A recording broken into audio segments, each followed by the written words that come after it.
കർത്താവും ദൈവവുമായ ത്രിയേക സ്വർഗസ്ഥ ദൈവത്തിന് നന്ദിയോടെ സ്തോത്രവും സ്തുതിയും മഹത്വവും പുകഴ്ചയും ആരാധനയും അർപ്പിക്കുന്നു. കാരണം ഇവയ്ക്കെല്ലാം അവിടുന്ന് മാത്രം യോഗ്യൻ. അവിടുന്ന് നമ്മെ ഉണ്ടാക്കി, അതുകൊണ്ട് നാം ദൈവത്തിന് ഉള്ളവരാകുന്നു. സ്തോത്രം. നാം നമ്മുടെ രചയിതാവിനുള്ളവരാണ്, സ്രഷ്ടാവിനുള്ളവരാണ്. സ്തോത്രം. ദൈവം നമ്മെ ധാരാളമായിട്ട് പിന്നെയും സഹായിക്കട്ടെ, അനുഗ്രഹിക്കുമാറാകട്ടെ എന്ന് കർത്താവിനോട് പ്രാർത്ഥിക്കുന്നു. ബഹുമാന്യരായ കർത്താവിൻ്റെ ദാസിദാസന്മാർക്കും ദൈവജനത്തിനും വേഗം വരുന്ന ക്രിസ്തുയേശുവിൻ്റെ നാമത്തിലെ സ്നേഹവും വന്ദനവും അറിയിക്കട്ടെ. സ്ഥലകാല ഭേദം കൂടാതെ നമ്മുടെ ദൈവത്തിൻ്റെ തിരുസന്നിധിയിലേക്ക് അടുത്തു വരുവാൻ, ഏത് സമയത്തും കൃപാസനത്തിങ്കിലേക്ക് അടുത്തു വരുവാൻ ഒക്കെ ദൈവം നമുക്ക് നൽകിയിട്ടുള്ള വിലയേറിയ പുത്രത്വത്തിൻ്റെ പദവിക്കായി ദൈവത്തെ വാഴ്ത്തുന്നു, അവിടുത്തെ സ്തുതിക്കുന്നു.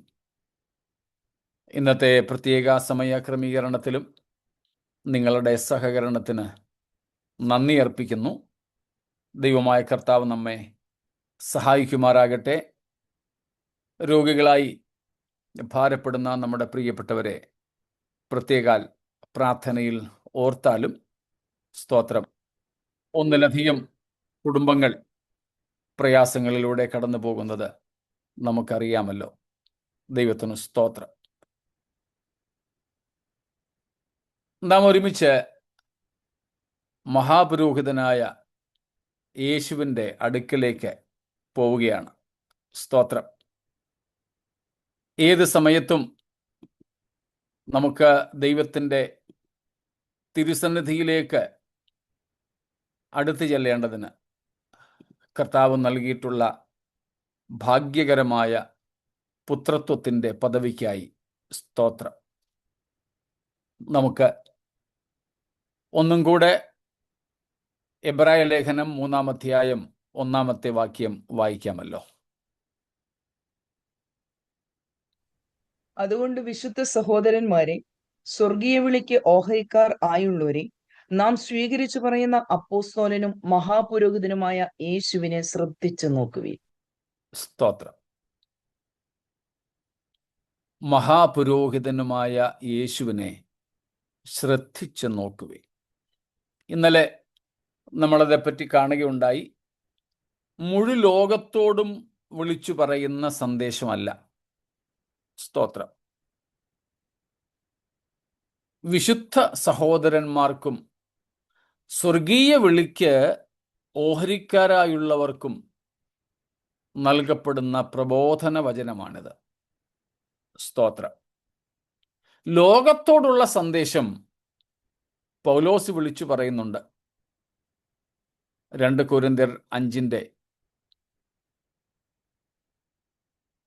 5-ാമത്തെ വാക്യത്തിൽ എന്താണത്? ആകയാൽ ഞങ്ങൾ ക്രിസ്തുവിനു വേണ്ടി സ്ഥാനാപതികളായി ദൈവത്തോട് നിരന്നുകൊള്ളുവീൻ എന്ന് ക്രിസ്തുവിന് പകരം അപേക്ഷിക്കുന്നു. സ്തോത്രം. ലോകത്തോടുള്ള സന്ദേശം ഇതാണ്: ദൈവത്തോട് നിരന്നുകൊള്ളുവീൻ, റെക്കൺസൈൽ വിത്ത് ഗാഡ്. സ്തോത്രം. ലോകത്തോടുള്ള സന്ദേശമാണ് അപ്പോസ്തലപ്രവൃത്തികൾ 17:30 നമ്മൾ വായിച്ചിട്ടുള്ളത്. എന്താണ് അവിടെ? മാനസാന്തരപ്പെടുവീൻ. സ്തോത്രം. ഇപ്പോൾ എല്ലായിടത്തും എല്ലാവരും മാനസാന്തരപ്പെടണമെന്ന് മനുഷ്യരോട് കൽപ്പിച്ചു. സ്തോത്രം. എല്ലായിടത്തും എല്ലാവരും മാനസാന്തരപ്പെടണമെന്ന് മനുഷ്യനോട് കൽപ്പിക്കുന്നു. സ്തോത്രം. അപ്പോൾ യേശുക്രിസ്തുവിൽ വിശ്വസിപ്പീൻ, മാനസാന്തരപ്പെടുവീൻ, ദൈവത്തോട് നിരന്നുകൊള്ളുവീൻ എന്നൊക്കെയാണ് ലോകത്തിനുള്ള സന്ദേശം. ബൈബിളിൽ ലോകത്തിനുള്ള സന്ദേശം അതാണ്. കൂടാതെ എന്തുകൊണ്ട് ഇതൊക്കെ ചെയ്യണമെന്നും കൂടെ പറയുന്നുണ്ട്. അപ്പോസ്തല പ്രവൃത്തികൾ 17:31 എന്തുകൊണ്ട് ഇതൊക്കെ ചെയ്യണം? താൻ നിയമിച്ച പുരുഷൻ മുഖാന്തരം ലോകത്തെ നീതിയിൽ ന്യായം വിധിപ്പാൻ അവൻ ഒരു ദിവസത്തെ നിശ്ചയിച്ചു. സ്തോത്രം. നിശ്ചയിച്ചു. അവനെ മരിച്ചവരിൽ നിന്ന് ഉയർപ്പിച്ചെഴുന്നേൽപ്പിച്ചതിനാൽ എല്ലാവർക്കും അതിന് ഉറപ്പ് നൽകിയുമിരിക്കുന്നു. സ്തോത്രം. ദൈവിക നിയമനങ്ങൾ, ന്യായവിധി, ന്യായവിധിയുടെ ദിവസം, ന്യായാധിപൻ തുടങ്ങിയുള്ള ദൈവിക നിയമനങ്ങൾ, ഡിവൈൻ അപ്പോയിൻമെന്റ്സ്. സ്തോത്രം. അപ്പോൾ എന്തുകൊണ്ട് മാനസാന്തരപ്പെടണം? എന്തുകൊണ്ട് യേശുവിൽ വിശ്വസിക്കണം? എന്തുകൊണ്ട് ദൈവത്തോട് നിരന്നുകൊള്ളണം? ഒറ്റ വാക്കിലെ ഉത്തരം: ന്യായവിധി വരുന്നു. ന്യായവിധിയിൽ ആരും അകപ്പെടരുത്. പിശാചിനും അവന്റെ ദൂതന്മാർക്കും വേണ്ടി ഒരുക്കപ്പെട്ട നരകാഗ്നിയിലേക്ക് ആരും തള്ളപ്പെടരുത്. മറ്റൊരർത്ഥത്തിൽ പറഞ്ഞാൽ യോഹന്നാൻ 3:16 ആരും നശിച്ചു പോകരുത്, പിന്നെ എല്ലാവരും നിത്യജീവൻ പ്രാപിക്കണം. ആവർത്തിക്കുന്നു, ആരും നശിച്ചു പോകരുത്, എല്ലാവരും നിത്യജീവൻ പ്രാപിക്കണം. ഇതാണ് ആജ്ഞയുടെ ഉദ്ദേശം, ലോകത്തോടുള്ള ആജ്ഞയുടെ ഉദ്ദേശം. ഈ സന്ദേശമാണ് വേദപുസ്തകത്തിൽ സകല ലോകത്തോടുമായിട്ടുള്ളത്, സകല മനുഷ്യരോടുമായിട്ടുള്ളത്. എന്നാൽ കർത്താവായ യേശുവിൽ വിശ്വസിച്ച് മാനസാന്തരപ്പെട്ട് ദൈവത്തോട് നിരന്നുകൊണ്ടവർക്ക്, ദൈവത്തിൻ്റെ മക്കളായവർക്ക്, യേശുക്രിസ്തുവിൻ്റെ സഹോദരങ്ങളായവർക്ക്, സ്വർഗീയ വിളിക്ക് ഓഹരിക്കാരായവർക്ക് ഉള്ള പ്രബോധനമാണ്: യേശുവിനെ ശ്രദ്ധിച്ചു നോക്കുക. കാരണം നമ്മൾ ആ കർത്താവിനെ ഏറ്റുപറയുന്നു, നാം അംഗീകരിച്ചിരിക്കുന്നു. സ്തോത്രം. നാം നമ്മുടേതെന്ന് സ്വീകരിച്ചിരിക്കുന്നു. അവങ്കലുള്ള വിശ്വാസത്തെ നാം ഏറ്റുപറഞ്ഞിരിക്കുന്നു. സ്തോത്രം. അതുകൊണ്ട് ആ കർത്താവുമായി നമുക്കൊരു സ്നേഹബന്ധമുണ്ട്. ആ കർത്താവിനെ നാം ശ്രദ്ധിച്ച് നോക്കുക. സ്തോത്രം. ശ്രദ്ധിച്ച് നോക്കുക. നമ്മൾ കർത്താവിനെ അതുകൊണ്ട് ശ്രദ്ധിച്ച് നോക്കിക്കൊണ്ടിരിക്കുക. നാം ഇന്നലെ കർത്താവിനെ ശ്രദ്ധിച്ചു നോക്കിയപ്പോൾ മനസ്സിലായത്, നമ്മുടെ കർത്താവായ യേശുവിൻ്റെ മഹാപുരോഹിതൻ എന്ന നിലയിലുള്ള വിശേഷതകളാണ്, പ്രത്യേകതകളാണ്. സ്തോത്രം. വിശിഷ്ടമായ അവസ്ഥയാണ്. അഹരോനും അഹരോന്റെ തലമുറകളായ പുരോഹിതന്മാർക്കോ മഹാപുരോഹിതന്മാർക്കോ അവകാശപ്പെടാൻ കഴിയാത്ത വിവിധ നിസ്തുലതകൾ നമുക്ക് കർത്താവായ യേശു എന്ന മഹാപുരോഹിതനിൽ കാണുവാനായിട്ട് സാധിച്ചു. സ്തോത്രം. അത് ഈ കർത്താവുമായി ബന്ധമുള്ളവർക്കൊക്കെ വളരെ ആനന്ദകരമാണ്. സ്തോത്രം. നമ്മുടെ കർത്താവിനെ കുറിച്ച് പറയുന്നതും കേൾക്കുന്നതും വായിക്കുന്നതുമൊക്കെ, ആ കർത്താവിൻ്റെ ശ്രേഷ്ഠതകളെക്കുറിച്ച് അറിയുന്നതൊക്കെ നമുക്കെന്ത് ആനന്ദകരമാണ്. സ്തോത്രം. ആ ക്രിസ്തുവേശുവുമായി നമുക്ക് വ്യക്തിപരമായ ബന്ധമുണ്ടെങ്കിൽ തീർച്ചയായും അതെല്ലാം ആനന്ദകരം ആയിരിക്കും. അതൊന്നും കേട്ടിട്ട് വലിയ സന്തോഷമൊന്നും നമുക്ക് തോന്നുന്നില്ലെങ്കിൽ അർത്ഥം കർത്താവ് നമ്മുടെ ആരും അല്ല എന്ന് തന്നെയാണ്. സ്തോത്രം. അത് മാത്രം നമ്മളൊന്ന് ശ്രദ്ധിച്ചാലും മതി, നമ്മുടെ ആത്മീയ നിലവാരത്തെ അവരവർക്ക് തന്നെ അളക്കുവാൻ പറ്റും. സ്തോത്രം. We can measure the strength of our spirituality, the depth of our spirituality by the joy of the Lord in us. നമ്മിലുള്ള കർത്താവിൻ്റെ സന്തോഷം കൊണ്ട് നമ്മുടെ ആത്മീയതയെ നമുക്ക് അളക്കുവാൻ സാധിക്കും. സ്തോത്രം. നമ്മൾ പലപ്പോഴും പക്ഷേ ആത്മീയതയെ അളക്കുന്നത് ശബ്ദത്തിൻ്റെയൊക്കെ അളവിലാണ്. സ്തോത്രം. അതല്ല, ശബ്ദത്തിലൊന്നുമല്ല ആത്മീയത. സ്തോത്രം. ശബ്ദം വേണ്ടെന്നോ ഒന്നുമല്ല, തീർച്ചയായിട്ടും വേണം. പക്ഷെ വെറും ശബ്ദം മാത്രം ആകരുത്. കാരണം നമ്മളെക്കാൾ ശബ്ദം ഉണ്ടാക്കുന്ന വേറെ ആൾക്കാരുണ്ടെന്നേ. പെന്തക്കോസ്തുകാരേക്കാൾ ശബ്ദം ഉണ്ടാക്കുന്ന വേറെ ആളുണ്ട്, വേറെ സമൂഹങ്ങളുണ്ട്. ഒരു സുവിശേഷ പ്രസംഗകനേക്കാൾ എത്രയോ കൂടുതലായിട്ട് ശബ്ദത്തിൽ കാര്യങ്ങൾ വിളിച്ചു പറയുന്ന മദ്യപന്മാരുണ്ട്. ഇപ്പൊ ശബ്ദത്തിലല്ല ആത്മീയത. സ്തോത്രം. നമ്മൾ നേരത്തെയും പഠിച്ചിട്ടുണ്ട്, Christian spirituality is not a religion but a relationship. ക്രിസ്തീയ ആത്മീയത ഒരു മതമല്ല, പകരം ഒരു ബന്ധമാണ്. സ്തോത്രം. ആ ബന്ധം കർത്താവുമായി സ്നേഹത്തിൽ അധിഷ്ഠിതമായി വളർന്നു വരുന്നെങ്കിൽ നമുക്കിങ്ങനെ കർത്താവിനെക്കുറിച്ചും കർത്താവിലും സന്തോഷിപ്പാൻ, ആനന്ദിക്കുവാൻ സാധ്യമായി തീരും. സ്തോത്രം. അപ്പോൾ യേശുക്രിസ്തു മഹാപുരോഹിതൻ എന്ന നിലയിൽ എങ്ങനെ ശ്രേഷ്ഠനായിരിക്കുന്നു? യേശുക്രിസ്തുവിന് അഹരോന്യ മഹാപുരോഹിതന്മാരിൽ നിന്നും ഉള്ള വ്യത്യാസമെന്ത്, ശ്രേഷ്ഠത എന്ത് എന്നൊക്കെയായിരുന്നു നമ്മൾ ഇന്നലെ പഠിച്ചുകൊണ്ടിരുന്നത്. സ്തോത്രം.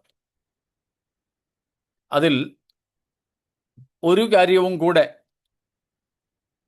പറയുവാനായിട്ട് ഞാൻ ആഗ്രഹിക്കുന്നു.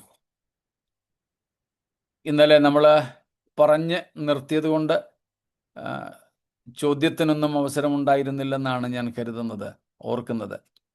ഇതും കൂടെ പറഞ്ഞിട്ട് ഇന്നലത്തേതിൽ എന്തെങ്കിലും ചോദ്യങ്ങളുണ്ടെങ്കിൽ നമുക്ക് ചിന്തിക്കാം.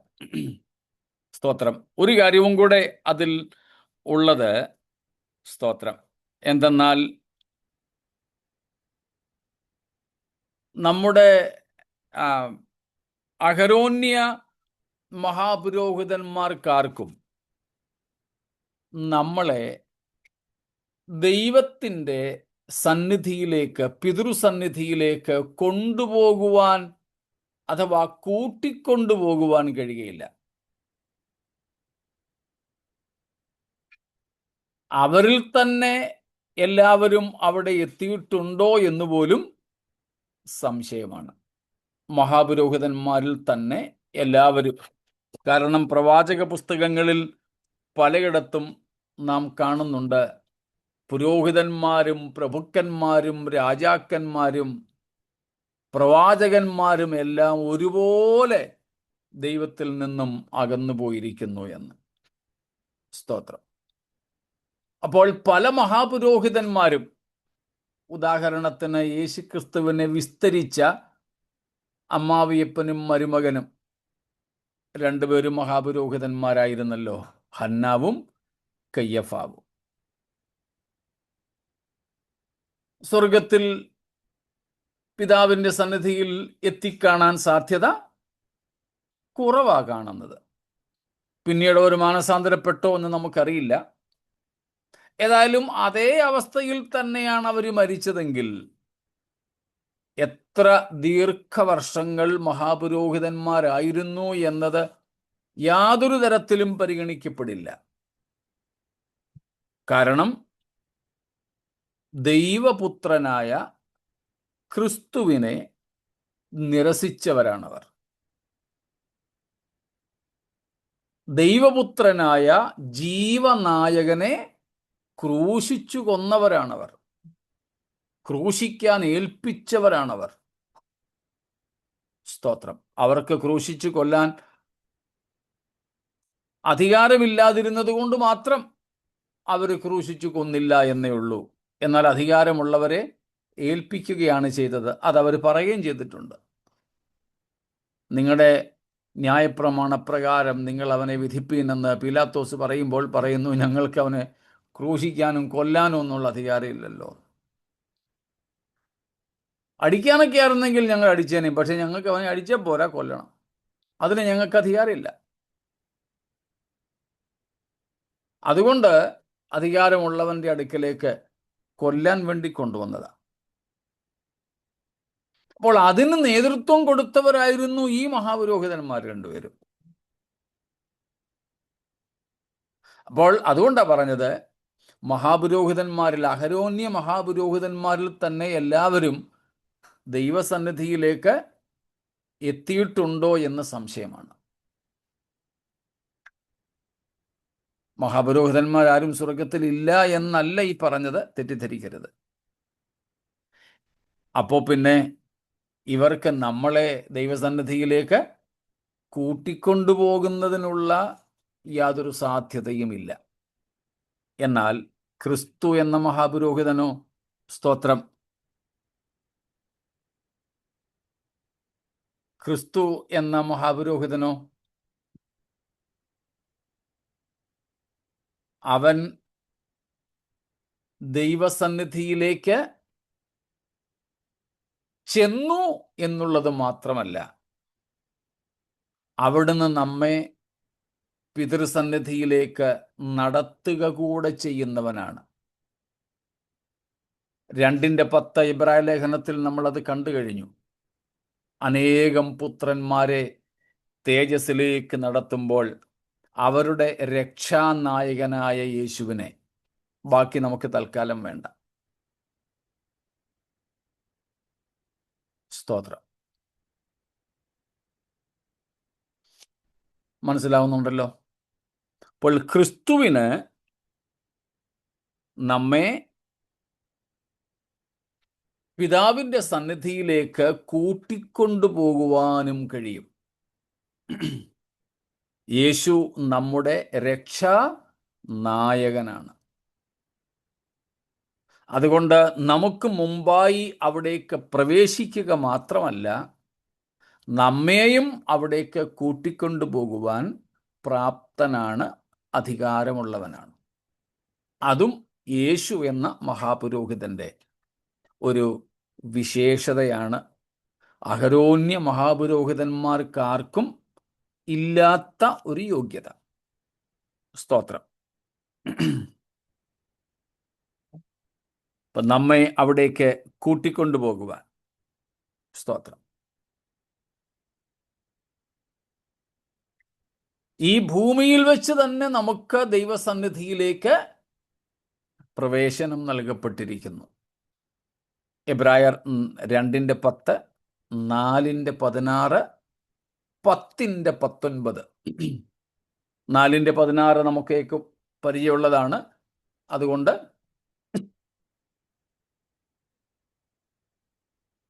കൃപ ലഭിപ്പാനും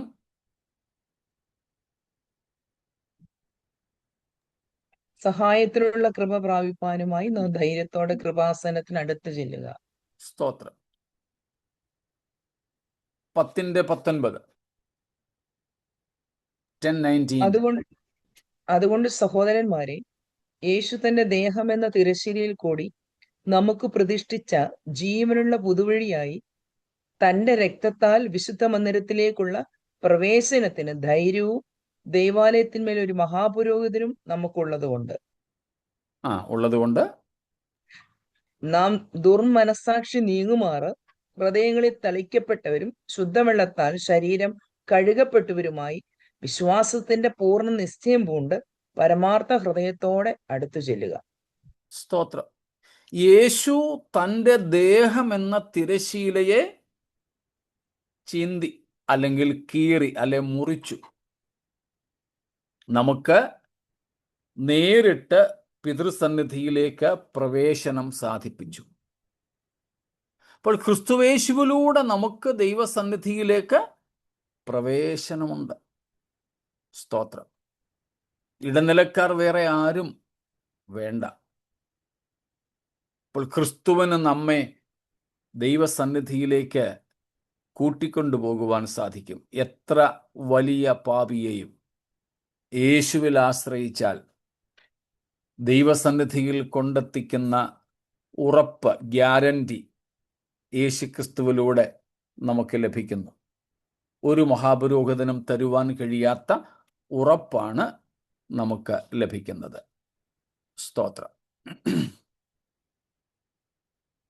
അപ്പോൾ ഇങ്ങനെയെല്ലാമുള്ള വിശിഷ്ട മഹാപുരോഹിതനാണ് നമുക്ക് നമ്മുടെ കർത്താവായ യേശു. അത് യേശുവിൽ വിശ്വസിക്കാനും ആശ്രയിക്കാനും യേശുക്രിസ്തുവിൽ പ്രശംസിക്കുവാനും പുകഴുവാനും സന്തോഷിക്കുവാനും ഒക്കെ നമുക്ക് വകതരുന്നതുമാണ്. സ്തോത്രം. ഇത്രയും കാര്യങ്ങൾ വ്യക്തമാണോ?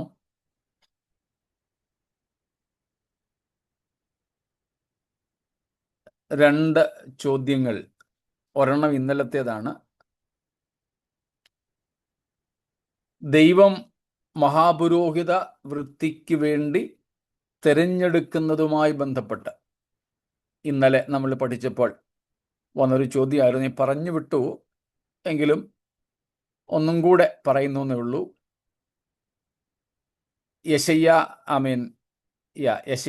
6:8 തോന്നുന്നല്ലേ, 6:8 6:10 റെഫറൻസും, അതുപോലെ 40-ാം സങ്കീർത്തനത്തിൻ്റെ 6 മുതൽക്കുള്ള വാക്യങ്ങളും വെച്ചുകൊണ്ട് ഒരു ചോദ്യം വന്നത് ദൈവീക തെരഞ്ഞെടുപ്പിനൊപ്പം സ്വന്തമായ സമർപ്പണവും വേണ്ടേ എന്നുള്ളതായിരുന്നു. തീർച്ചയായിട്ടും അത് ക്രിസ്തുവിനോടുള്ള ബന്ധത്തിൽ വളരെയധികം വ്യക്തതയോടെ നമുക്ക് കാണാൻ സാധിക്കും. കഴിഞ്ഞകാല നിത്യതയിൽ പുത്രൻ പിതാവിൻ്റെ ഇഷ്ടത്തിനായി സമർപ്പിക്കുന്ന സമർപ്പണമാണ് നാം 40-ാം സങ്കീർത്തനത്തിൽ കാണുന്നത്. സ്തോത്രം. പിതാവിൻ്റെ ഇഷ്ടത്തെ മനസ്സിലാക്കിയിട്ട് പുത്രൻ തന്നെ സമർപ്പിക്കുന്ന സമർപ്പണം.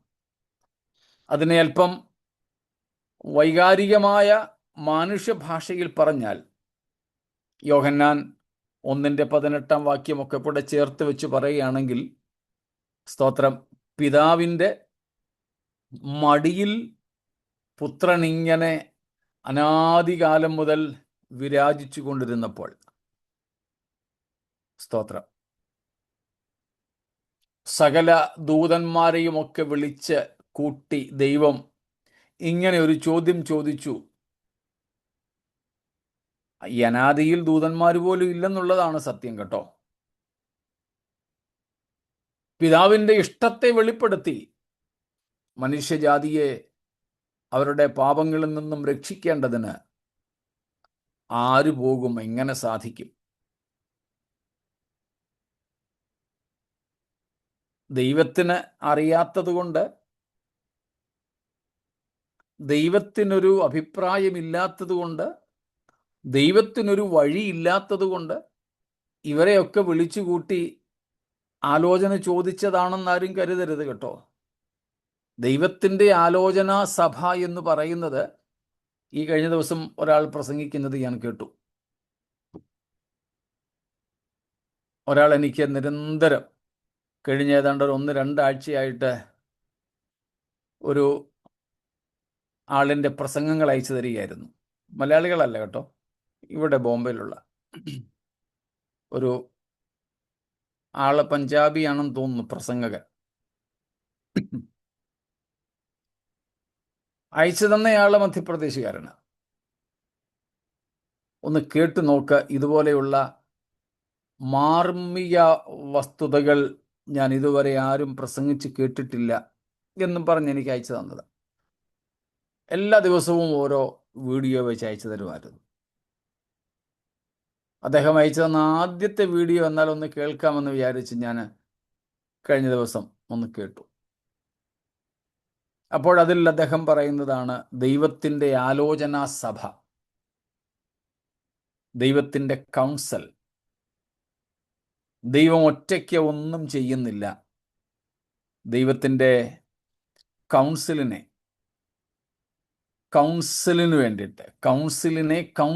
വേണ്ടിയിട്ട് വിളിച്ച് അവരോട് ചോദിച്ച് പറഞ്ഞ് ഒക്കെയേ ചെയ്യാറുള്ളൂ എന്നാണ് പറഞ്ഞത്. ഒരിക്കലും അങ്ങനെയില്ല. ദൈവം വേറെ ആരോടും പ്രത്യേകിച്ച് ആലോചനയൊന്നും ചോദിക്കുന്ന ദൈവമല്ല. എന്നാൽ ദൈവം തൻ്റെ തിരുവുള്ളം വെളിപ്പെടുത്താറുണ്ട്. അങ്ങനെ തൻ്റെ തിരുവുള്ളം വെളിപ്പെടുത്തും അളവിലാണ്, സ്തോത്രം, മനുഷ്യജാതിയുടെ വീണ്ടെടുപ്പിന് വേണ്ടി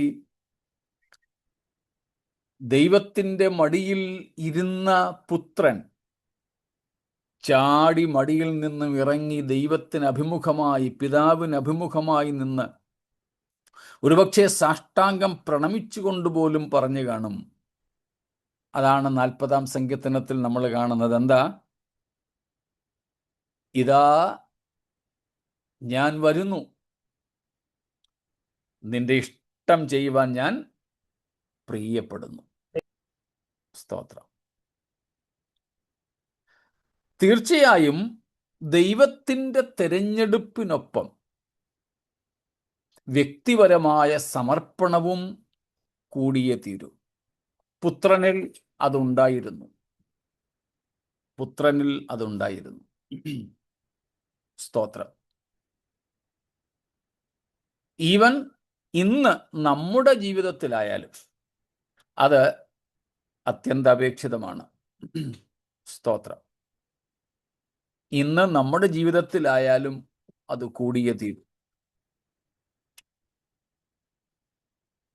ഇവൻ ശുശ്രൂഷക സമ്മേളനങ്ങളിലൊക്കെ ഞാൻ പറയാറുണ്ട്, ബൈബിൾ സ്കൂളുകളിൽ ഞാൻ പറയുന്ന ഒരു കാര്യമാണ്, കർത്താവിനെ പഠിപ്പിച്ച ഈ കാര്യം. What is more important, calling or commitment? സ്തോത്രം. കോളിംഗ് മാത്രം പോരാ, വിളി മാത്രം പോരാ, അതിനോട് നമുക്ക് സമർപ്പണവും കൂടിയേ തീരൂ. നാം അത് കുറച്ച് ദിവസത്തിന് മുമ്പ് സ്വർഗീയ വിളിക്ക് ഓഹരിക്കാർ എന്ന വിഷയത്തിൽ കണ്ടതാണ്. ദൈവത്തിൻ്റെ വിളിയെ നമുക്ക് നിരാകരിക്കുവാൻ പറ്റുമോ? യോനായുടെയൊക്കെ വിഷയവും മോശയുടെ കാര്യമൊക്കെ നമ്മൾ ആ സമയത്ത് പഠിച്ചു. മോശയുടെ വിഷയത്തിൽ തന്നെ ദൈവം അവനെ വിളിച്ചു, തിരഞ്ഞെടുത്തു. പക്ഷേ താൻ സ്വയം സമർപ്പിക്കപ്പെടുന്നില്ലായിരുന്നു. ഒടുവിൽ തനിക്ക് സമർപ്പിക്കേണ്ടി വന്നു. സമർപ്പിക്കപ്പെടാതെ ദൈവം തൻ്റെ പരമാധികാരത്തിൽ യോനയെ കൊണ്ട് ചെയ്യിച്ചതുപോലെ വേണമെങ്കിൽ നിർബന്ധപൂർവം ചില കാര്യങ്ങൾ ചെയ്യിക്കും ചിലരെ കൊണ്ട്, അത് വേറെ കാര്യം. പക്ഷെ സാധാരണമല്ലത്. ദൈവം അങ്ങനെ ചെയ്യാറില്ല. അങ്ങനെ ചെയ്യാനാണെങ്കിൽ ലോകത്തുള്ള ആരും ദൈവത്തിൻ്റെ ഹിതത്തിന് വിരുദ്ധമായി നിൽക്കുകയുമില്ല. അതുകൊണ്ട് തീർച്ചയായും അതിൽ അവരവരുടെ വ്യക്തിപരമായ സമർപ്പണം കൂടിയേ തീരൂ. ഇന്നലത്തെ ചോദ്യത്തിൻ്റെ ഉത്തരമാണത്. ഇന്ന് വന്ന ഒരു ചോദ്യം, മഹാപുരോഹിതന്മാർ പ്രത്യേകിച്ച് ഹന്നാവും കയ്യഫാവുമൊക്കെ ക്രിസ്തുവിനോട് ചെയ്തതിനെക്കുറിച്ച് നമ്മൾ കണ്ടുവല്ലോ. അപ്പോൾ ചോദ്യം, how come they killed Stephen then? സ്തേഫാനോസിനെ അവർ പിന്നെ എങ്ങനെയാണ് കൊന്നത്? അവർക്ക് അപ്പോഴും മഹാപുരോഹിതന്മാർ എന്ന നിലയിൽ, യഹൂദ മതത്തിൻ്റെ അധ്യക്ഷന്മാർ എന്ന നിലയിൽ അധികാരമുണ്ട്. ദൈവരാജ്യത്തിൽ പ്രവേശിക്കുന്ന കാര്യമാണ് നമ്മൾ പറഞ്ഞത്. അവർ മഹാപുരോഹിതന്മാരായിരുന്നു എന്നതിൻ്റെ അടിസ്ഥാനത്തിൽ അവർക്ക് ദൈവരാജ്യപ്രവേശനം ഉണ്ടാകണമെന്നില്ല. ഉദാഹരണത്തിനാണ് ഇവർ രണ്ടുപേരുടെയും കാര്യം പറഞ്ഞത്. യേശുക്രിസ്തുവിനെ അവർ ക്രൂശിച്ചു കൊന്നു. അപ്പോൾ ദൈവപുത്രനെ ക്രൂശിച്ചു കൊന്നവർക്ക് അവർ മാനസാന്തരപ്പെട്ടോ എന്ന തിരുവെഴുത്തുകളിൽ ഒന്നും കാണുന്നില്ല. മാനസാന്തരപ്പെട്ടിരുന്നുവെങ്കിൽ തീർച്ചയായും ദൈവവചനം നമ്മെ ഓർമ്മപ്പെടുത്തിയേനെ. തിരുവെഴുത്തിൽ അങ്ങനെ കാണാത്തത് കൊണ്ട് അവർ അത്ര വലിയ പാപത്തിൽ നിന്നും മാനസാന്തരപ്പെട്ടില്ലെന്ന് തന്നെ കരുതാം. അങ്ങനെയെങ്കിൽ അവർക്ക് ദൈവരാജ്യത്തിലേക്ക് പ്രവേശനം ഇല്ല. സ്തോത്രം. ഓക്കെ, അതാണ് ചോദിച്ചത്.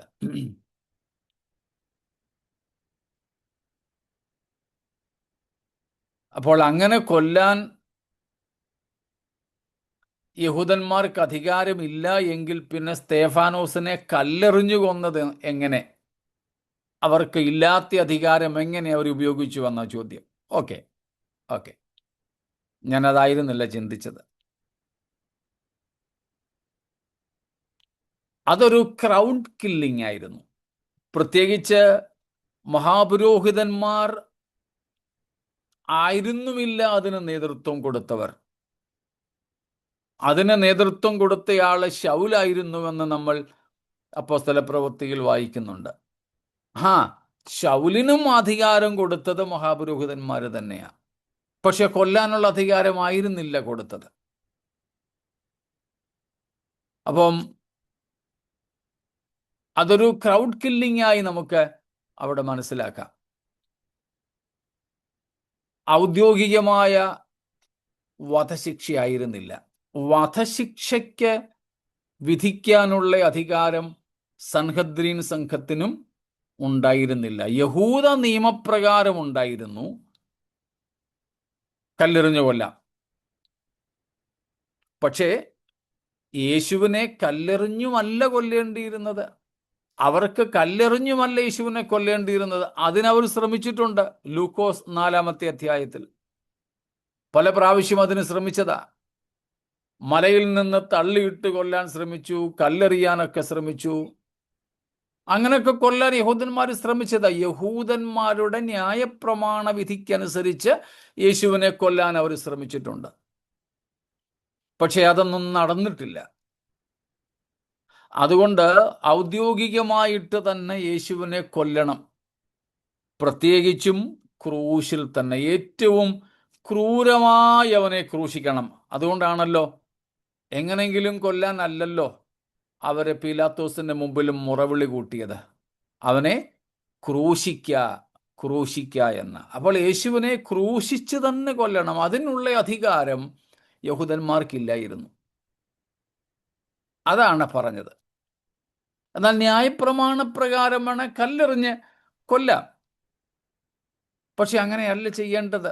അവരാഗ്രഹിച്ചത് അതിന് നേരത്തെ ആഗ്രഹിച്ചിരുന്നു, ഇപ്പോൾ അങ്ങനെയല്ല.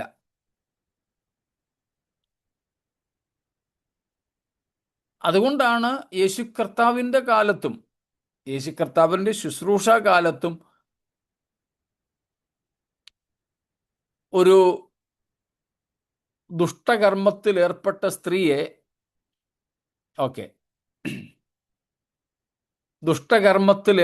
സ്ത്രീയെ പിടിച്ചുകൊണ്ടുവന്ന് നടുവിൽ നിർത്തി കല്ലെറിയാൻ വേണ്ടി ആഗ്രഹിച്ചത്. കർത്താവ് അനുവദിച്ചിരുന്നെങ്കിൽ ആ സ്ത്രീയെയും അവർ അന്ന് കല്ലെറിഞ്ഞ് കൊന്നേനെ. ന്യായപ്രമാണപ്രകാരം അത്. കാരണം യഹൂദന്മാർക്ക് മതസ്വാതന്ത്ര്യം ഉണ്ടായിരുന്നു. റോമ ഭരണത്തിൻ്റെ കീഴിൽ രാഷ്ട്രീയ സ്വാതന്ത്ര്യമായിരുന്നു അവർക്കില്ലാതിരുന്നത്. എന്നാൽ മതസ്വാതന്ത്ര്യം ഉണ്ടായിരുന്നു. ആ മതസ്വാതന്ത്ര്യത്തിൽ അവരുടെ ന്യായപ്രമാണം അനുസരിക്കാനുള്ള സ്വാതന്ത്ര്യമാണ് ഉണ്ടായിരുന്നത്. അതിൽ അവർക്കിങ്ങനെ ചെയ്യാമായിരുന്നു. പക്ഷേ യേശുവിനെ ക്രൂശിക്കാനാണ് അവർ ആഗ്രഹിച്ചത്. അതിനുള്ള അധികാരം അവർക്കില്ലായിരുന്നു. സ്തോത്രം.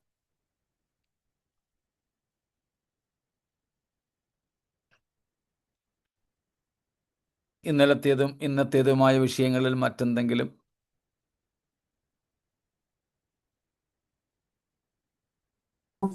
അല്ല പക്ഷെ പൗരോഹിത്യം ഓക്കെ.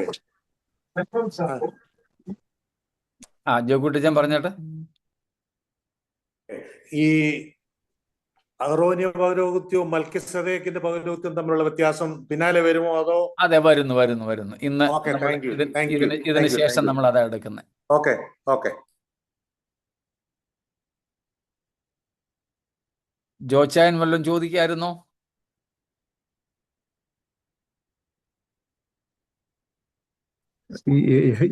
അവിടെ യഹൂദന്മാരും റോമ നിയമങ്ങളുടെ പരിധിക്കുള്ളിൽ വരുന്നവരല്ലേ.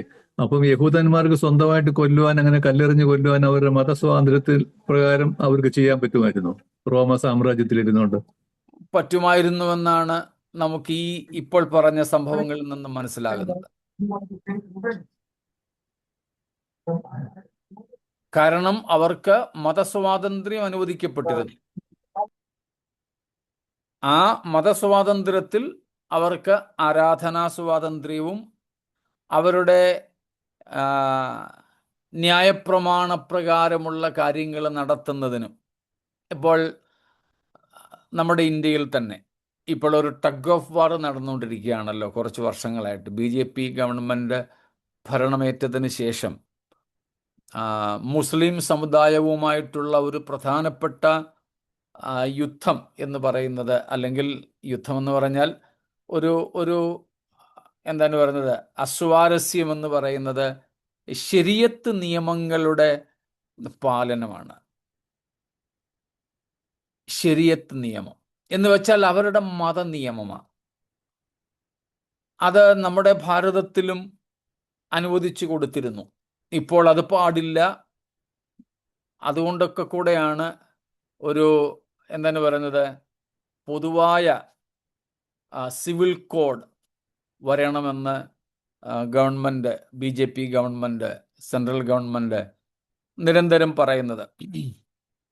ഒരു മതത്തിനായിട്ടൊരു പ്രത്യേക നിയമം പാടില്ല. ഇന്ത്യയിൽ തന്നെ വിവാഹ നിയമങ്ങൾ ഓരോ മതത്തിനും അവരുടേതായിട്ടായിരുന്നു. പക്ഷേ അതെല്ലാം ഏകീകരിച്ചു. അപ്പൊ ഇന്നും മുസ്ലിങ്ങൾ എവിടെയൊക്കെ ഉണ്ടോ അവിടെയൊക്കെ ശരീഅത്ത് നിയമങ്ങളാണ് നടപ്പിലാക്കാൻ ശ്രമിക്കുന്നത്. ഇന്ത്യയിലും ഇതുവരെ അങ്ങനെ നടന്നിരുന്നു. അവർക്ക് അങ്ങനെ ഒരു സ്വാതന്ത്ര്യം കൊടുത്തു. വിവാഹ വിഷയത്തിലും തലാഖ്, വിവാഹമോചന വിഷയത്തിലും, അങ്ങനെ എല്ലാറ്റിലും. ഇപ്പം നാട്ടിൽ തന്നെ, നാട്ടിലുമുണ്ട്, ഇന്ത്യയിൽ മൊത്തമുണ്ട് വഖഫിൻ്റെ നിയമങ്ങൾ, വഖഫ് ബോർഡ്. അതെല്ലാം പിരിച്ചുവിട്ടിട്ടെല്ലാം ഗവൺമെൻറ്റിൻ്റെ തലത്തിലേക്ക് കൊണ്ടുവരാൻ വേണ്ടിയുള്ള ശ്രമങ്ങൾ നടത്തുന്നു. അപ്പോൾ ഇത്രയും നാള് ഇന്ത്യയിൽ മുസ്ലിം മതത്തിൻ്റെ രീതിയിലെ നിയമങ്ങൾക്ക് ഇന്ത്യ ഗവൺമെൻറ്റിൻ്റെ കീഴിൽ അനുവാദമുണ്ടായിരുന്നത് പോലെ ഇപ്പോൾ ബ്രിട്ടനിൽ ഉൾപ്പെടെ ഞാൻ കേട്ടിട്ടുള്ളത് ശരീഅത്ത് നിയമങ്ങൾ അവിടെ അനുവദിക്കപ്പെടുന്നുവെന്നാണ്. യൂറോപ്പിലെ പല രാജ്യങ്ങളിൽ ഉൾപ്പെടെ ആ രാഷ്ട്രത്തിൻ്റെ നിയമങ്ങൾ അവിടെ നിലനിൽക്കുമ്പോൾ തന്നെ ഇങ്ങനെയുള്ള മതനിയമങ്ങളും അവിടെ അനുവദിക്കപ്പെടുന്നു.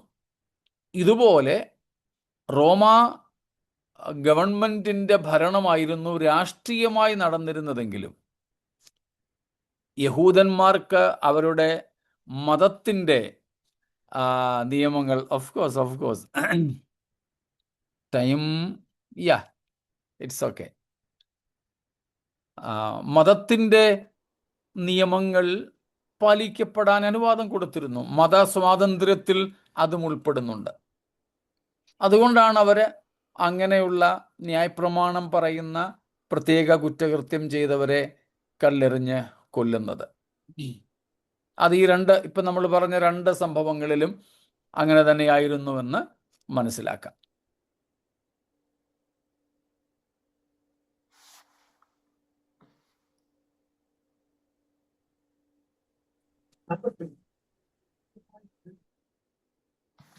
പാസ്റ്ററെ, ഒരു സംശയം ചോദിച്ചോട്ടെ? പറഞ്ഞാട്ടെ പാസ്റ്റേ. അഹരോന്യ യാഗങ്ങളാൽ റിയലി പാപക്ഷമ ലഭിക്കുകയും കുറ്റങ്ങൾ പൊറുക്കുകയും ചെയ്തിരുന്നുവോ? ന്യായപ്രമാണം ലഭിച്ചതിന് ശേഷം കുറഞ്ഞത് 39 പ്രാവശ്യമെങ്കിലും മഹാപാപപരിഹാര യാഗങ്ങൾ നടന്നിരിക്കാൻ സാധ്യതയുണ്ട്. മോശയ്ക്കൊരു അബദ്ധം പറ്റി, അതുകൊണ്ട് കനാനിൽ ചെന്നില്ല. ഇസ്രായേൽ മക്കളിൽ പുരുഷന്മാരാരും കനാനിൽ ചെന്നില്ല. റിയലി ക്ഷമിക്കപ്പെട്ടിരുന്നെങ്കിൽ അവർ പോകേണ്ടതല്ലായിരുന്നു?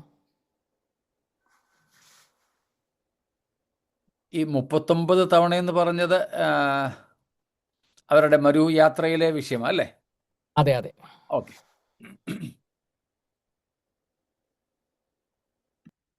അവരുടെ അഹരോന്യ 10-ാം അധ്യായത്തിൻ്റെ 1 തൊട്ട് 4 വരെയുള്ള വാക്യങ്ങളിൽ ലേഖകൻ അക്കാര്യം പറഞ്ഞിട്ടുണ്ട്. ന്യായപ്രമാണത്താൽ ആണ്ടുതോറും പാപങ്ങളുടെ ഓർമ്മയുണ്ടാകുന്നു, പരിഹാരം ഉണ്ടാവുന്നില്ല. പക്ഷേ ക്രിസ്തു വരുന്നതുവരെ, പരമയാഗം ആക്കപ്പെടുന്നതുവരെ അത് ഒരു പ്രതീകമായി ദൈവം നൽകിയിരുന്നതും ആത്മാർത്ഥതയോടെ അതർപ്പിക്കുന്നവർക്ക് വ്യക്തിപരമായിട്ടല്ല, നാഷണലി, ദേശീയമായി ക്ഷമ നൽകുന്നതുമായിരുന്നു. എന്നാൽ മോശയുടേത് വ്യക്തിപരമായ, അഹരോൻ്റേത് വ്യക്തിപരമായ പാപങ്ങളായിരുന്നു. അവകൾക്ക് വേണ്ടിയിട്ട് യാഗങ്ങളാൽ ശുദ്ധീകരണം ഇല്ല. ദൈവം അത് നേരിട്ട് തന്നെ അവരോട് പറഞ്ഞു. പക്ഷേ അത് അവരുടെ നിത്യതയെ ബാധിച്ചില്ല എന്ന് പുതിയ നിയമത്തിൽ നമുക്ക് മനസ്സിലാകുന്നുണ്ട്. എന്ന് വെച്ചാൽ പാപത്തിൻ്റെ മോശയുടെ വിഷയത്തിലാണ്, മറ്റ് മരിച്ചുപോയ ഇസ്രായേൽ മക്കളുടെ വിഷയത്തിലല്ല. മോശയുടെ വിഷയത്തിൽ, അതുകൊണ്ട് അഹരോന്റെ വിഷയത്തിലും അങ്ങനെ തന്നെ എന്ന് നമുക്ക് അനുമാനിക്കാം. ഇപ്പൊ മോശയുടെ വിഷയത്തിൽ അക്ഷരീയ കനാൻ നാട്ടിലേക്ക് പ്രവേശനം നിഷേധിക്കപ്പെട്ടെങ്കിലും ദൈവരാജ്യത്തിലേക്ക് പ്രവേശനം നിഷേധിക്കപ്പെട്ടില്ല. അത് നാം പുതിയ നിയമത്തിൽ മറുരൂപമലയിൽ വെച്ച് മനസ്സിലാക്കുന്നു. കൂടാതെ വെളിപ്പാട് പുസ്തകത്തിൽ മോശയുടെ പാട്ട് നിത്യതയിൽ പാടുന്നു. അതെല്ലാം കൊണ്ട് മോശയുടെ പാപം ക്ഷമിക്കപ്പെട്ടു. എന്നാൽ പരിണിത ഫലത്തിന് ദൈവം പരിഹാരം വരുത്തിയില്ല എന്ന് വേണം മനസ്സിലാക്കാൻ. ദാവീദിനോടുള്ള ബന്ധത്തിലും അങ്ങനെ തന്നെ. ദാവീദ് ഒന്നിനു പുറകെ ഒന്നായി 10 കൽപ്പനകളിലെ 3 കൽപ്പനകൾ ലംഘിച്ച കാര്യം നമുക്കറിയാം. 10, 7, 6 എന്ന ക്രമത്തിൽ. ഒടുവിൽ അവൻ മാനസാന്തരപ്പെട്ടു. ദൈവം ക്ഷമിച്ചെങ്കിലും കോൺസിക്വൻസസ്, പരിണിത ഫലങ്ങൾ അവൻ്റെ കുടുംബത്തെ വിട്ടുമാറിയില്ല. അവനെ മാത്രമല്ല, അവൻ്റെ തലമുറയെ തന്നെ. പ്രവാചകനിലൂടെ ആ കാര്യങ്ങൾ ദൈവം ദാവീദിനോട് പറഞ്ഞു. വാൾ നിന്റെ കുടുംബത്തെ വിട്ടുമാറുകയില്ല. ബാക്കിയുള്ള പല കാര്യങ്ങളും അവിടെ പറഞ്ഞിട്ടുണ്ട്. അതെല്ലാം ദാവീദിൻ്റെ കാലത്ത് തന്നെ ദാവീദ് കണ്ടു. അതുപോലെ തന്നെയായിരുന്നു മോശയുടേതും. എന്നാൽ ബാക്കി മിസ്രൈമിൽ നിന്നും പുറപ്പെട്ട 6 ലക്ഷം പുരുഷന്മാരിൽ യോശുവയും കാലേബും ഒഴികെയുള്ള ഒരു പുരുഷനും വാഗ്ദത്ത കനാനിൽ എത്തിയില്ല. അതിൽ ചിലരൊക്കെയാണെങ്കിൽ ഏറെ കോരഹിനെ പോലെയുള്ളവർ മഹാമത്സരികളായി പാപം ചെയ്താണ് മരിച്ചത്. അതിനുള്ള കാരണവും നമ്മൾ കാണുന്നുണ്ട് സംഖ്യാപുസ്തകം 14-ാമത്തെ അധ്യായത്തിൽ. അവർ ദൈവത്തോട് മത്സരിക്കുകയും പാപം ചെയ്യുകയും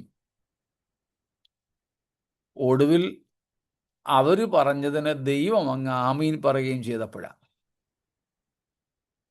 അതുകൊണ്ട് ഞാൻ ഇടയ്ക്ക് കയറി എന്ന് പറയുക, സ്തോത്രം ചെയ്യുന്ന വിഷയത്തിൽ ഞാൻ കർത്താവിനോട് പറയാറുണ്ട്, കർത്താവെ, ഞാൻ അവിവേകത്തിൽ സംസാരിച്ചു പോയ, വികാരാധീനനായി സംസാരിച്ചു പോയ പല കാര്യങ്ങൾക്കും അങ്ങ് ആമീൻ പറയാഞ്ഞതിനായി സ്തോത്രം. നിങ്ങളും അത് ചെയ്തോണം കേട്ടോ. നമ്മൾ ചിലപ്പം വികാരത്തള്ളലിൽ ചിലതൊക്കെ പറഞ്ഞു പോയിട്ടുണ്ട്. കർത്താവ് അതൊക്കെ അങ്ങ് ചിരിച്ച് തള്ളിയതാ. ഇതുപോലെങ്ങാണം ആമീൻ പറഞ്ഞായിരുന്നെങ്കിൽ നമ്മുടെ അവസ്ഥയും ഇസ്രായേലിയരുടേതുപോലെ ആയേനെയായിരുന്നു. പോട്ടെ, നമ്മുടെ വിഷയം അതല്ലാത്തത് കൊണ്ട് വിശദീകരിക്കുന്നില്ല. അപ്പോൾ അങ്ങനെ വന്നപ്പോൾ ദൈവം അവരോട് പറഞ്ഞു, നിങ്ങൾ പറഞ്ഞതുപോലെ, ഞാൻ കേൾക്കെ നിങ്ങൾ പറഞ്ഞതുപോലെ ഞാൻ നിങ്ങളോട് ചെയ്യും. സ്തോത്രം.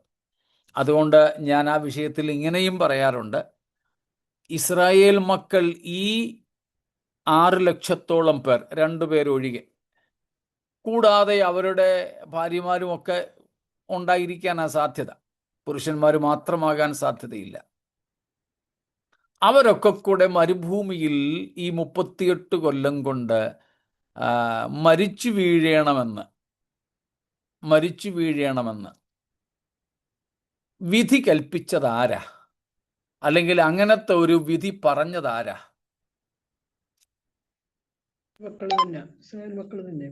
അവര് തന്നെയാ. സ്തോത്രം.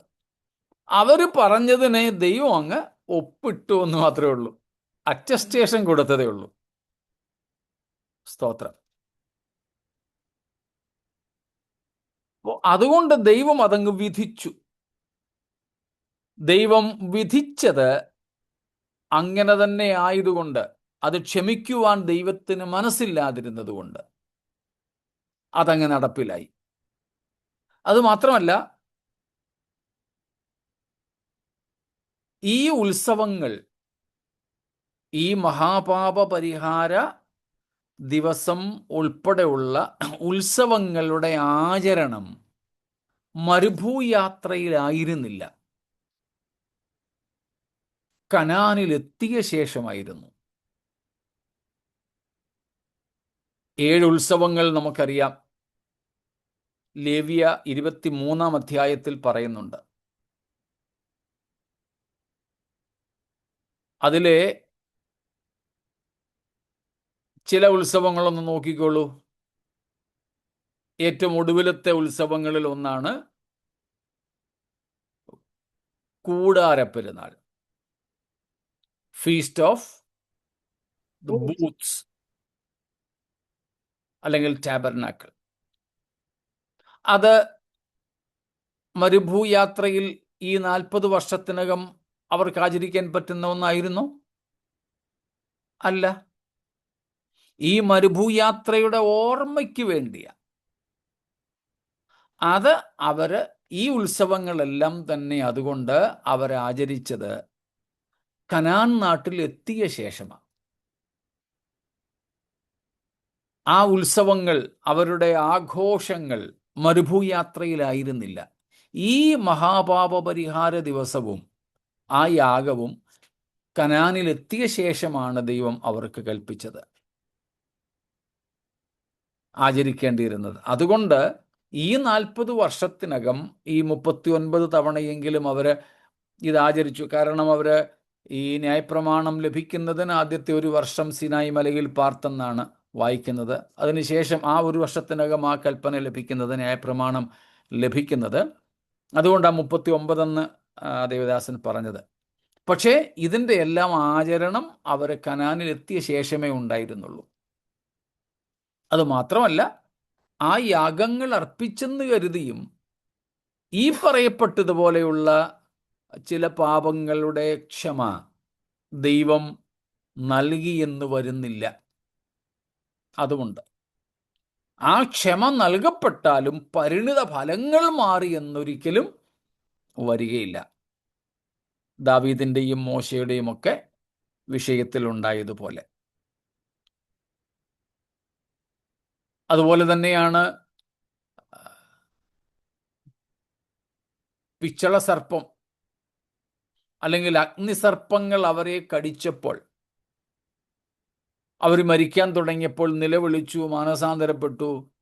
പക്ഷെ അഗ്നിസർപ്പത്തെ നിർത്തലാക്കിയില്ല, പരിഹാരം ഉണ്ടാക്കി കൊടുത്തതേ ഉള്ളൂ. അവിടെയും അനുസരണമാണ് ദൈവം അവരിൽ നിന്നും ആഗ്രഹിച്ചത്.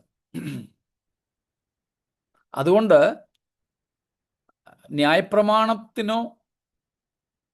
ന്യായപ്രമാണം പറയുന്ന യാഗങ്ങൾക്കോ ഈ പ്രായശ്ചിത്ത മഹാപാപ പരിഹാര ദിവസം ഉൾപ്പെടെയുള്ള ഈ യാഗങ്ങൾക്കോ അവരുടെ പാപത്തെ മുഴുവനുമായി പരിഹരിപ്പാൻ കഴിവുള്ളതല്ല. വ്യക്തതയോടെ എബ്രായർ 10:1-4 വരെയുള്ള വാക്യങ്ങളിൽ നാം വായിക്കുന്നു. അതുകൊണ്ട് തന്നെയാണ് ദൈവപുത്രന് മനുഷ്യനായി പരമയാഗമായി തീരേണ്ടതിന് വരേണ്ടി വന്നത്. അപ്പോൾ അതിൻ്റെ ഗ്യാരണ്ടി ആ നിലയിലില്ല. എന്നാൽ ക്രിസ്തുവിലേക്ക് വിരൽ ചൂണ്ടുന്നതിന് വേണ്ടി ദൈവം അവരുടെ അനുസരണത്തെ ആഗ്രഹിച്ചും ആവശ്യപ്പെട്ടും കൊണ്ട് നടപ്പിലാക്കിയ ഒരു ക്രിയ അല്ലെങ്കിൽ ഒരു കർമ്മം എന്നേ അവയുള്ളൂ.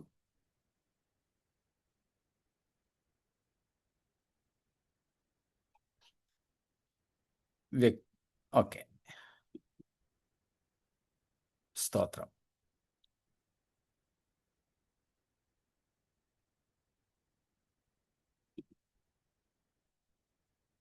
മറ്റൊന്നും ഇല്ല എന്ന് കരുതുന്നു.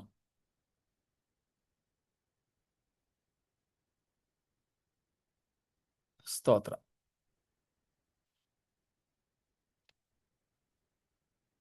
ഇന്ന് ഒരാൾ എന്നോട് ചോദിച്ചൊരു ചോദ്യം കൂടെ നിങ്ങളുടെ അറിവിലേക്കായി പറയാം. നമ്മൾ കഴിഞ്ഞ ദിവസം പഠിച്ച യേശുക്രിസ്തുവിൻ്റെ മനുഷ്യത്വം എന്ന വിഷയത്തിൽ, മൽക്കീസേദെക്കിൻ്റെ വിഷയത്തിലേക്ക് ഇപ്പോൾ കയറിയാൽ തീരത്തില്ലെന്നതുകൊണ്ട് കർത്താവിനെ വെച്ചാൽ നമുക്കത് നാളെ ചിന്തിക്കാം. നമ്മൾ കഴിഞ്ഞ ദിവസം കണ്ടു യേശുക്രിസ്തുവിൻ്റെ മഹാപുരോഹിത്യത്തിൻ്റെ ശ്രേഷ്ഠത. അത് അല്ലെങ്കിൽ അഹരോന്യ പൗരോഹിത്യവുമായി യേശുവിൻ്റെ മഹാപൗരോഹിത്യത്തിനുള്ള സമാനതയെപ്പറ്റി പറഞ്ഞപ്പോൾ ആദ്യമായി നമ്മൾ കണ്ടത് അവരും മനുഷ്യരാണ്, യേശുവും മനുഷ്യനാണെന്നത്.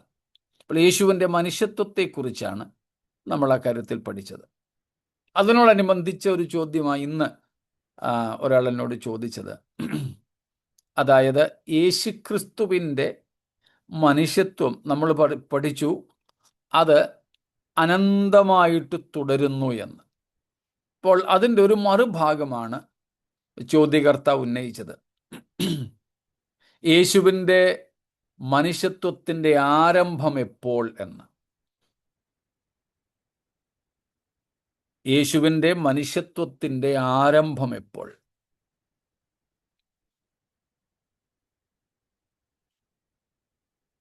യേശുക്രിസ്തുവിൻ്റെ കന്യകാജനനത്തോടുകൂടെയാണ് യേശുവിൻ്റെ മനുഷ്യത്വത്തിൻ്റെ ആരംഭം എന്ന് ഞാൻ പറഞ്ഞു. അപ്പോൾ അടുത്ത ചോദ്യം വന്നത്, അത് യേശു ജഡമെടുത്ത കാര്യമാണല്ലോ. ജഡമെടുത്തത് അല്ലെങ്കിൽ ജഡത്തിൽ വെളിപ്പെട്ടത് കന്യകാ ജനനത്തോടുകൂടെയാണ്. എന്നാൽ അതിനു മുമ്പ് മനുഷ്യപ്രകൃതം, മനുഷ്യത്വം യേശുവിൽ ഉണ്ടായിരുന്നുവോ? ജഡമെടുക്കലും മനുഷ്യത്വവും തമ്മിൽ ഒന്നാകണമെന്നില്ലല്ലോ. അതെ, യേശുക്രിസ്തുവിൻ്റെ ജഡധാരണം കന്യകാജനനം മുതൽക്കാണ്. അന്നു മുതൽ തന്നെയാണ് യേശുവിൻ്റെ മനുഷ്യപ്രകൃതത്തിൻ്റെയും ആരംഭം. അതിനു മുമ്പ് യേശുക്രിസ്തുവിൽ മനുഷ്യത്വം ജഡം മാത്രമല്ല, ശരീരം മാത്രമല്ല, മനുഷ്യത്വവും അല്ലെ മാനുഷികതയും ഉണ്ടായിരുന്നില്ല. ആ മനുഷ്യത്വം അഥവാ മാനുഷികത ക്രിസ്തുവിൽ ജഡധാരണത്തിനു മുമ്പ്, കന്യകാജനനത്തിനു മുമ്പ്, കന്യകയുടെ ഉദരത്തിൽ ഉരുവാകുന്നതിന് മുമ്പ് ഉണ്ടായിരുന്നില്ല. അഥവാ യേശുക്രിസ്തുവിൽ മനുഷ്യത്വം നേരത്തെ, യേശു കന്യകയിൽ ജാതനാകുന്നതിന് മുമ്പേ ഉണ്ടായിരുന്നു എങ്കിൽ പിതാവായ ദൈവത്തിലും പരിശുദ്ധാത്മാവിലും കൂടെ എന്തുണ്ടാവണം? മനുഷ്യത്വം. അതില്ല. അപ്പോൾ കന്യകാജനനത്തിന് മുമ്പ് യേശു പൂർണ്ണ ദൈവം മാത്രമായിരുന്നു. പിതാവായ ദൈവത്തിലും പരിശുദ്ധാത്മാവിലും ദൈവത്വം മാത്രമേ ഉള്ളൂ എന്നതുപോലെ തന്നെ കർത്താവായ യേശുവിലും ദൈവത്വം മാത്രമേ ഉണ്ടായിരുന്നുള്ളൂ. സ്തോത്രം. യേശുക്രിസ്തുവിൻ്റെ മനുഷ്യത്വം നിത്യമാണ് എന്ന് പറയുമ്പോൾ അത് നമ്മുടെ ഭാഷയിൽ നിത്യമെന്നാണ് പറയുന്നത്, അല്ലാതെ യഥാർത്ഥത്തിലെ നിത്യമെന്നല്ല. യഥാർത്ഥത്തിലെ നിത്യത എന്നാൽ അർത്ഥം നമുക്കറിയാം. 90-ാം സങ്കീർത്തനത്തിൽ 2-ാം വാക്യം പറയുന്ന അനാദിയായും ശാശ്വതമായും ഉള്ളതാണ്. ആ അർത്ഥത്തിലല്ല യേശുക്രിസ്തുവിൻ്റെ മനുഷ്യത്വം നിത്യമെന്ന് പറയുന്നത്. പിന്നെ നമ്മൾ നിത്യരാണെന്ന് പറയുന്നത് പോലെയാ. നമ്മൾ മനുഷ്യർ, നമുക്കെന്തുണ്ട്? ഒരാരംഭമുണ്ട്, എന്നാൽ അവസാനം ഇല്ല. ശാരീരിക മരണം സംഭവിക്കാം, എല്ലാവരും മരിക്കണമെന്നും ഇല്ല. വിശദീകരിക്കാതെ നമുക്ക് ഈ കാര്യങ്ങൾ മനസ്സിലാകുമല്ലോ. നമുക്ക് ആരംഭമുണ്ട്, എന്നാൽ മനുഷ്യന് അവസാനമില്ല.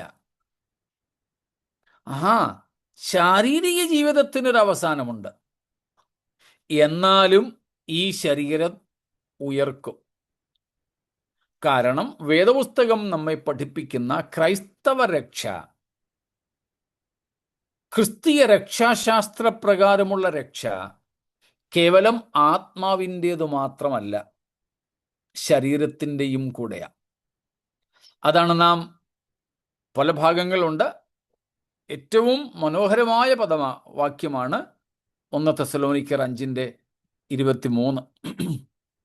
നിങ്ങളുടെ ആത്മാവും പ്രാണനും ദേഹവും അശേഷം നമ്മുടെ കർത്താവായ യേശുക്രിസ്തുവിൻ്റെ പ്രത്യക്ഷതയിൽ അനിന്യമായും വണ്ണം വെളിപ്പെടുവാൻ തക്കവണ്ണം കാക്കപ്പെടുമാറാകട്ടെ. അപ്പോൾ നമ്മുടെ ആത്മാവ്, പ്രാണൻ, ദേഹം. കൂടാതെ റോമർ 8:23 നമ്മൾ വായിക്കുന്നു, ആത്മാവെന്ന ആദ്യദാനം ലഭിച്ചിരിക്കുന്ന വായിച്ചു ആത്മാവെന്ന ആദ്യദാനം ലഭിച്ചിരിക്കുന്ന നാമും നമ്മുടെ ശരീരത്തിന്റെ വീണ്ടെടുപ്പായ പുത്രത്വത്തിന് കാത്തുകൊണ്ട് ഉള്ളിൽ ഞരങ്ങുന്നു. സ്തോത്രം. ശരീരത്തിന്റെ വീണ്ടെടുപ്പായ പുത്രത്വം അത് നാം പ്രാപിക്കേണ്ടതിന് ഞരങ്ങിക്കൊണ്ടാണ് നമ്മുടെ ജീവിതം കഴിക്കുന്നത്. ഇപ്പൊ ശരീരത്തിന്റെ വീണ്ടെടുപ്പും ആത്മാവ്, പ്രാണൻ, ദേഹം, ഇതിൻ്റെ മൂന്നിൻ്റെയും കൂടെ ഒരുമിച്ചുള്ള വീണ്ടെടുപ്പ് പുതിയ നിയമത്തിൻ്റെ ക്രൈസ്തവ രക്ഷാശാസ്ത്രത്തിൽ ഉൾപ്പെട്ടിരിക്കുന്നു. സ്തോത്രം. അപ്പൊ ഈ ശരീരം ഇപ്പോൾ മരിച്ചെന്ന് വന്നാലും ഇതിന് അക്ഷരീയമായ ഒരു ഉയർത്തെഴുന്നേൽപ്പുണ്ട്. ഈ മർത്യമായ ശരീരം അമർത്യമായത് പ്രാപിക്കുമെന്ന് മാത്രം. ഈ ദ്രവത്വമുള്ളത് അദ്രവത്വമായതിനെ പ്രാപിക്കുമെന്ന് മാത്രം. എന്ന് വെച്ചാൽ രൂപാന്തരം ഉണ്ടാകും. സ്വർഗത്തിലേക്ക് പോകുന്നവർക്കും അങ്ങനെ തന്നെ നരകത്തിലേക്ക് പോകുന്നവർക്കും അങ്ങനെ തന്നെ. അമർത്യവും അദ്രവത്വമുള്ളതുമായ ശരീരമാണ് സ്വർഗവാസികൾക്കും നരകവാസികൾക്കും ലഭിക്കുക. വ്യത്യാസങ്ങൾ വേറെ രണ്ട് ശരീരങ്ങൾക്കുള്ളത് നമുക്കറിയാം. നരകത്തിലേത് അദ്രവത്വവും അമർത്യവും അല്ലെങ്കിൽ അവിടേക്ക് ചെല്ലുന്നതിന് മുമ്പ് തന്നെ കത്തിച്ചെരിഞ്ഞ് അൻഹിലേറ്റ് ആകും, ഇല്ലാതെയാകും. പക്ഷേ ഇല്ലാതെയാകുന്നില്ല. അതുകൊണ്ട് നരകത്തിൽ പോകുന്നവർക്കുകൂടെ അദ്രവത്വമുള്ളതും അമർത്യമായതുമായ ശരീരം കൂടിയേ തീരൂ. Even those who are put into the hell, they should possess or they should have an immortal and incorruptible body. Otherwise, they will be annihilated even before reaching the hellfire. So there is a holistic salvation in the Christian salvation theory.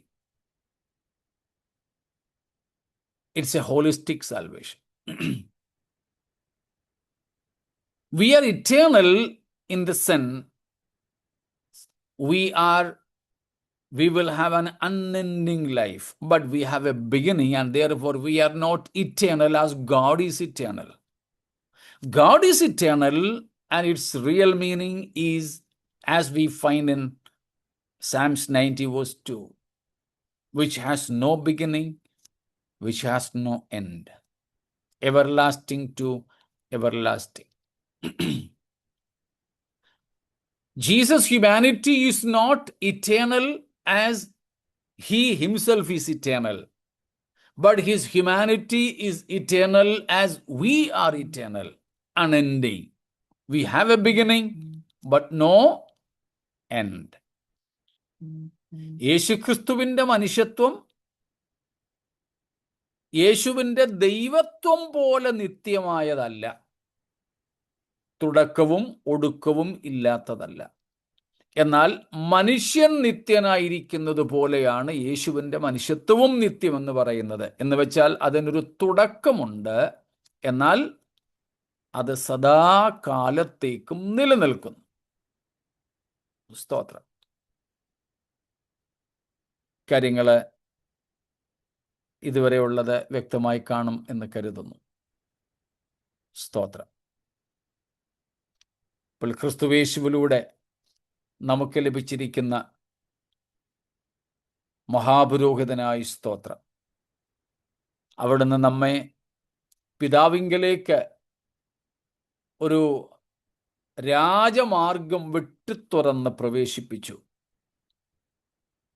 ലോകത്തിലെ അഹരോന്യ പുരോഹിതന്മാരെ പോലെയല്ല.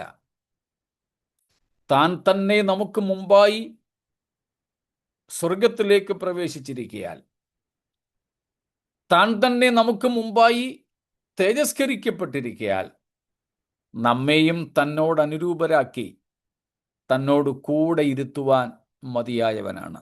ആ പ്രത്യാശയാൽ നിറയപ്പെട്ടവരായി നമുക്ക് ശിഷ്ടകാലം ക്രിസ്തുവിൻ്റെ പ്രായശ്ചിത്ത യാഗത്തിൽ വിശ്വസിച്ച്, ക്രിസ്തുവിൻ്റെ ഇപ്പോഴും തുടരുന്ന പ്രായശ്ചിത്ത ശുശ്രൂഷയിൽ ആശ്രയിച്ച് തൻ്റെ തേജസ്സിലെ വെളിപ്പാടിനായി കാത്തിരിക്കാം. നമ്മുടെ ജീവനായ ക്രിസ്തു സ്തോത്രം വെളിപ്പെടുമ്പോൾ നാമും അവനോടുകൂടെ തേജസ്സിൽ വെളിപ്പെടും. ആ പ്രത്യാശയാൽ ജീവിക്കേണ്ടതിന് ഈ വചനങ്ങളാൽ ദൈവം നമ്മെ അനുഗ്രഹിക്കുമാറാകട്ടെ. സ്തോത്രം.